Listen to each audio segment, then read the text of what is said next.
chet davlat sudi yoki arbitraj tomonidan qabul qilingan qarorlarni O'zbekiston hududida tan olish va ijroga qaratish uchun sudga murojaat qilish tartibi qanday?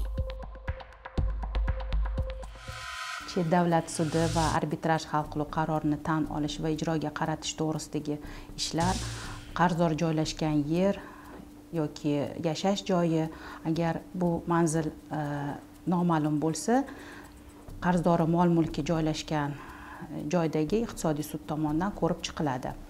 Bunday ishlarni ko'rib chiqish uchun manfaatdor shaxsning, ya'ni bu holatda undiruvchining sudga bergan arizasi yoki iltimosnomasi asos bo'ladi. Iltimosnoma undiruvchi tomonidan yoki uning bevosita ishonchli vakili tomonidan imzolanishi lozim.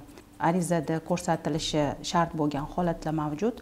Ya'ni birinchidan arizani yo'naltirilayotgan iqtisodiy sudning nomi, chet el sudi yoki hakamlik arbitraj sudining nomi, joylashgan yeri hamda tarkibi, undiruvchining nomi, joylashgan manzili, ishda ishtirok etuvchi shaxslarni nomi, ko'rsatilgan manzili, o'sha tan olish, ijroga qaratilishi lozim bo'lgan hal qiluv qarori bo'yicha ma'lumotlar, ilova qilinayotgan hujjatlar ro'yxati, arizachini tan olish va ijroga qaratish bo'yicha iltimosnomasi, undiruvchiga oid ma'lumotlar ko'rsatilishi talab etiladi.